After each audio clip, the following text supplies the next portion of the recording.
Bonjour et bienvenue dans cette première vidéo sur le programme de management sciences de gestion et numérique de classe de terminale technologique. Premier chapitre, comment l'organisation intègre-t-elle le marketing dans la production? Il faut savoir que l'activité de production, c'est une démarche qui est réfléchie et structurée et qui doit tenir compte de l'environnement dans lequel évolue l'entreprise. La dimension marketing de la production permet donc à l'organisation de définir la manière dont elle répondra aux besoins et aux attentes des consommateurs avec un produit ou un service adapté. Nous verrons donc 4 notions durant ce chapitre: la notion de démarche marketing, les approches marketing, l'étude de marché, la veille marketing et commerciale, et au niveau de la capacité à maîtriser, présenter les caractéristiques du marché et les modalités par lesquelles l'entreprise détecte les tendances et besoins. Ce petit chapitre sera divisé lui aussi en 4 petites séances. Première séance sur la prise en compte du marché, deuxième séance sur la veille marketing et commerciale qui passe par les nouvelles technologies de l'information et de la communication, une troisième séance sur la mise en place d'une démarche marketing et une quatrième séance sur les approches marketing. Première séance donc, la prise en compte du marché.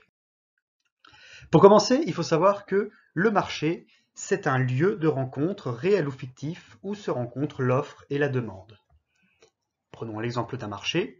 L'offre ici, c'est une organisation, ça peut être une entreprise privée, une administration, une association. Et la demande, ce sont les clients, les usagers, les membres, etc. Ce marché possède aussi des caractéristiques propres que l'organisation doit étudier pour proposer des biens ou des services adaptés. Elle fait donc ce qui s'appelle une étude de marché. Ce qu'est une étude de marché, c'est la collecte et l'analyse d'informations dans le but de mieux cerner un marché. Voilà donc ce qu'est une étude de marché et à quoi elle sert.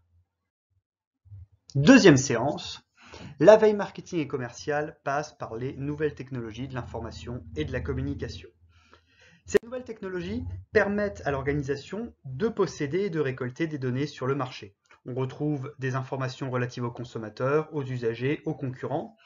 Ces différentes informations sont essentielles pour l'organisation afin d'adapter sa stratégie marketing et de définir ses objectifs stratégiques.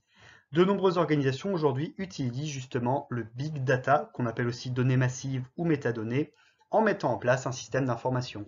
Et c'est ce big data qui va permettre de récupérer sur le marché les informations sur les concurrents et sur les clients, qui vont permettre derrière de définir les objectifs stratégiques et d'adapter sa stratégie marketing.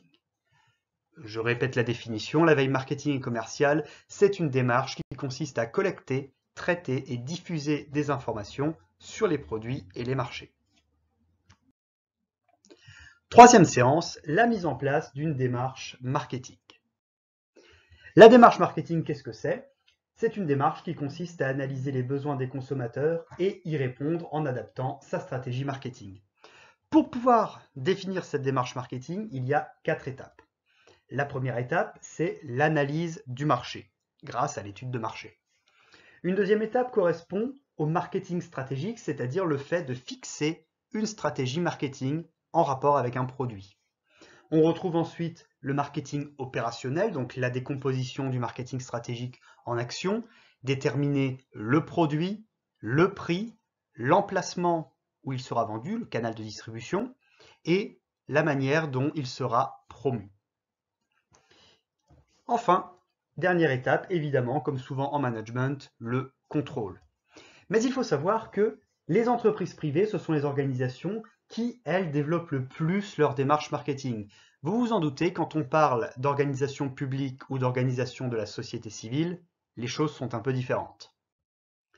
En effet, pour ces deux types d'organisations, il n'y a pas réellement de démarche marketing à proprement parler. Dans les deux cas, la finalité de ces organisations, c'est de satisfaire l'intérêt général.